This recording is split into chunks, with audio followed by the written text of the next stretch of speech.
Hello, my name is Sharon Pillar. I'm the founder and executive director of the Pennsylvania Solar Center, and I also work with an organization called E2, or Environmental Entrepreneurs. And I'm very excited to be here with you and with the ReImagine Beaver County Jobs Showcase this evening. This is a very important time to talk about economic redevelopment and how we can do that in a sustainable way. It's kind of our little redo opportunity to get things right this time, or actually just to change kind of the way we look at things. So I'm going to dive right in, and if you'll just bear with me for a moment, I'm going to share my screen.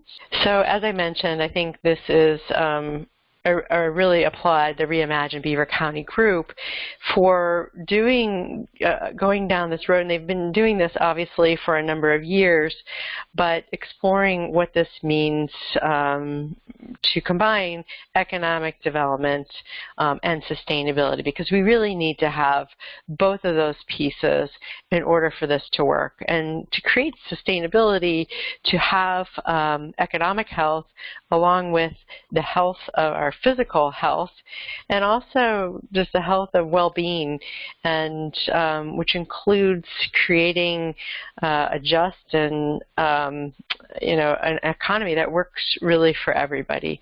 To infuse all of those different elements is a vision that we haven't always had, but it is an opportunity to do things a little bit differently. And right now we are at a very important time in history to have this conversation, because we're at this nexus of all these different crises coming together, and including climate change, of course the economic devastation due to this pandemic that we're in right now as we speak, and the racial and socioeconomic inequities that we've been experiencing for hundreds of years, really, but has recently become, I think, a little bit more into our collective consciousness and willingness to do something as a society to change those things, as well as the poor air quality and other pollution and impacts that have come about because of the use of fossil fuels over the last 100 years or so. So this is a really important time to be doing that. And tonight I'm not going to focus on those pieces, but actually the opportunity around doing something different, which those crises bring to us, enable us to start thinking a little differently.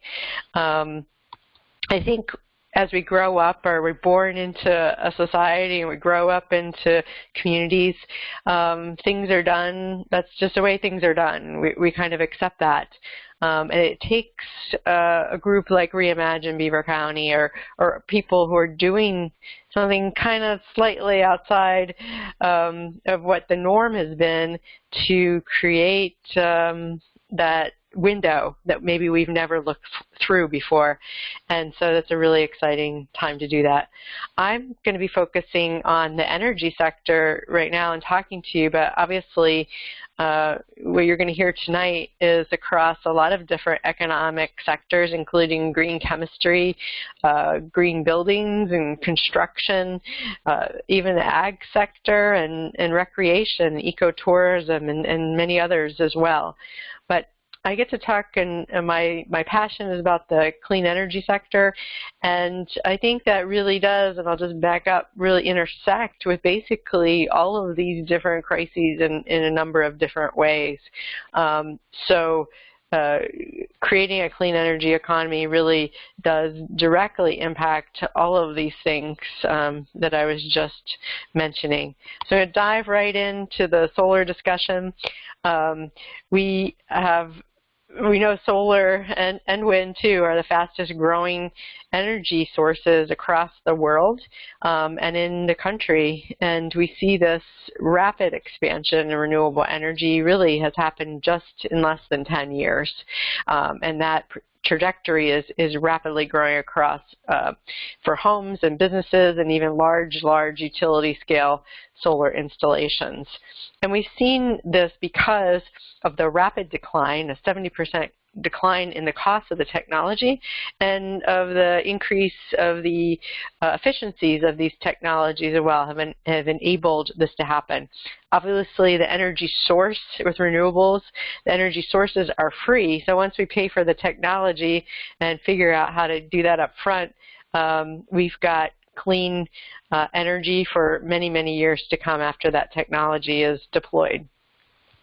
We've seen a similar trajectory in Pennsylvania. At least it looks the same. It's not as robust as we would hope it would be, but we do have about 26,000 solar installations and almost 500 megawatts of solar in Pennsylvania, and that's happened, as you can see, same trajectory really since 2010. And a big jump even in this past year. But if we look at that in comparison to neighbors or states on the East Coast, we really are falling way behind, and you can see that from the left. But if you even look at on a per capita basis, we're even in a worse situation, which is unfortunate because Pennsylvania is a large state. We've got a large number of people, and we also export about a third of our energy that's produced in Pennsylvania to neighboring states. So we're really missing an opportunity here to generate clean energy in a much bigger way. And you can kind of see why we are in the situation that we're in. It's really based on state policy, and we're falling behind. Look at most of our neighboring states where we're at 8% goal by next May 2021, and look at all of the states and even up in Canada are way ahead of us. So we've got a ways to go here. If we continue to do what we're doing right now and don't change our policies, this is where we're headed. This is a graph from the Natural Resources Defense Council, and what you see is that red line going up there is natural gas, electricity from natural gas, and that's growing leaps and bounds because it's displacing coal plants. We've lost about 14 coal plants in Pennsylvania, and we're also, the yellow is the nuclear plants, and those are becoming uneconomical as well. So, and very slow growth in renewables. This is not a very sustainable energy mix. Having a more diverse energy mix is more sustainable. It also creates a more reliable grid for both just technological aspect, but also from for all of us who have to pay for that electricity. Fossil fuel prices are very volatile. If we move into more renewables and energy storage, we're going to see that more reliable, stable energy pricing across the board as well. So that's kind of what we're hoping to see. As I mentioned, that goal of 8%, it's a pretty old goal. And we see out of that 8%, 0.5%, just 0.5% is supposed to come from solar. So there is a move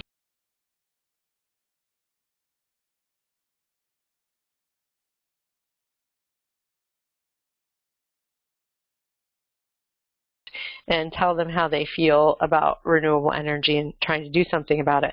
But I'm right now in the jobs piece. This is really directly related because growing to 10% solar means up to 100,000 jobs that we're talking about all across Pennsylvania, in all counties in Pennsylvania.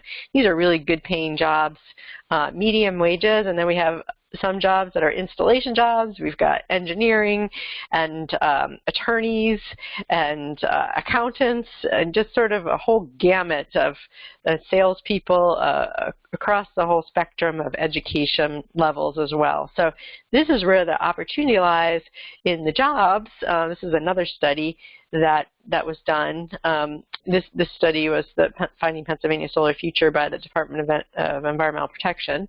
And another study shows similar jobs expectations, but also there's billions of dollars of private investment that would be attracted into Pennsylvania for local economic benefit and billions of dollars in wages, and also local and state tax revenue. So this is an economic powerhouse just waiting to happen in Pennsylvania if we can pass this policy. Some of the other benefits of doing this are to our farmers. We have, obviously, Pennsylvania is a huge farming state, and there's something called agrivoltaics, which can combine the benefits of solar with farming. So here we see sheep grazing, we can grow plants with those, and that allows farmers to get a 20-year payment. That's a steady payment every year, and allows them to continue and maintain their farm, not to sell it, and keep that steady income that's very reliable. This is important, could be really important to saving Pennsylvania farms, where we've lost over 6,000 in the last 5 to 8 years. And with COVID, we're seeing another huge increase of farms filing for bankruptcy. So this is a great opportunity to save our farms. And we see the Kreshman family farm, many of you may know, have been participating in agrivoltaics for some time. They're growing their blackberries there underneath the solar panels and using their electricity on their farm. So it's really one of the best sustainable examples that I can show you that's happening in our region. Solar also is playing a huge role to save bees and creating pollinator-friendly sanctuaries, basically. And Ernst Seeds is a company that's making seeds, pollinator mixes, just really for the solar industry, and we see that taking off across the nation as well. And I want to show you too that I mentioned we've got about 500 megawatts of solar installed, but what is up and coming, and here's the opportunity around more job growth, is that there right now, and this is a little bit old, so I apologize for that, about a year old, but at the time we have, now there are even more projects, but 5,000, probably over 5,000, close to 6,000 megawatts of projects in the queue. And these are large-scale projects that are been registered, that the companies and developers want to build, and they're getting kind of like saving their seat, basically. And they're leasing land all across Pennsylvania to build these solar projects, and you can see a little bit more about these applications. And remember, what I said right now is we have 500 megawatts. This is 5,000 megawatts just waiting to be built. Many of these projects are not going to go forward unless we change our state policies. If we can do that, then we are talking massive amounts of solar growth here. One of those projects is actually in Beaver and Allegheny County. It's called the Gacho Solar Project, which you may have heard of, where the University of Pittsburgh just has signed a lease with them to buy the energy from this project that will be built in Beaver in Allegheny County. So it's a very local example of where this whole industry is headed to. Let's step back and look at some of the existing jobs numbers, and this comes from E2 Clean Jobs Pennsylvania reports from last year. This year's report will be coming out here in a few weeks, but last year we saw almost 91,000 clean energy jobs, and we see this steady 6% growth every year. This year that we did lose some jobs with COVID, but we are hearing that there is kind of a reuptake as people get back. Construction jobs were put on hold for a while, but a lot of these energy efficiency and renewable energy jobs are folks getting back to work. And we see that there are twice as many clean energy jobs in Pennsylvania as there are workers in the fossil fuel industries. So this is a pretty exciting piece of information.